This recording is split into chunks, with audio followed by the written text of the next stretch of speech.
ഈ civil service preparation കാലഘട്ടം ആവട്ടെ, അതിന് മുന്നേ ഉള്ള കാലഘട്ടം ആവട്ടെ, ജപമാല ഭയങ്കരധികം ഇമ്പാക്റ്റ് ചെയ്തിട്ടുണ്ട്. അപ്പോൾ എൻ്റെ അമ്മ എപ്പോഴും പറയും, എന്ത് പ്രശ്നം ഉണ്ടെങ്കിലും നേരെ ജപമാല എടുക്കുക, പ്രാർത്ഥിക്കുക, അമ്മ മാതാവ് എല്ലാ പ്രശ്നവും പരിഹരിച്ചു തരും.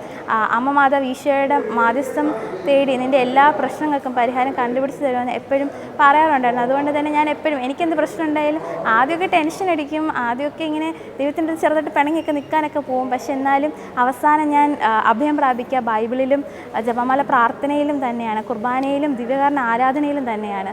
അതുകൊണ്ട് തന്നെ റിസൾട്ട് വന്നതിൻ്റെ എനിക്ക് അത്യാവശ്യം ടെൻഷനൊക്കെ ഉണ്ടായിരുന്നു. ഞാൻ എൻ്റെ കയ്യിൽ എൻ്റെ വികാരി അച്ഛൻ ഞങ്ങളുടെ സെൽവരാജൻ പിതാവ് റോമിൽ നിന്ന് കൊണ്ടുവന്ന ജപമാല എനിക്ക് മെയിൻസ് പാസ്സായ വേളയിൽ എനിക്ക് തരികയുണ്ട് ഗിഫ്റ്റായിട്ട്. അപ്പം ഞാൻ അന്നത്തെ ദിവസം 6-ാം തീയതി രാവിലെ പ്രാർത്ഥനയ്ക്ക് ശേഷം ഈ ജപമാല ഞാൻ കയ്യിൽ ചുറ്റി. കാരണം ഞാൻ ദൈവത്തിൻ്റെ അടുത്ത് പറയുമായിരുന്നു, ദൈവമേ ഇനിയൊന്നും എൻ്റെ കൺട്രോളിലില്ല, ഇനി എല്ലാം അങ്ങയുടെ കൺട്രോളിലാണ്, എന്ത് തന്നെ ആയാലും അത് ഫേസ് ചെയ്യാനുള്ള ഒരു സ്ട്രെങ്ത് എനിക്ക് തരണമേ എന്ന് പറഞ്ഞിട്ടാണ് ആ ജപമാല ഞാൻ കയ്യിൽ ചുറ്റിക്കൊണ്ട് നിന്നത്. അത് പിന്നീട് റിസൾട്ട് വന്നപ്പോഴത്തേക്കും പിന്നെ പത്രങ്ങളിലും മാധ്യമങ്ങളിലൊക്കെ ഞാൻ ഫേസ് ചെയ്തപ്പോഴത്തേക്കും ആ ജപമാല എൻ്റെ കൈകളിലുണ്ടായിരുന്നു.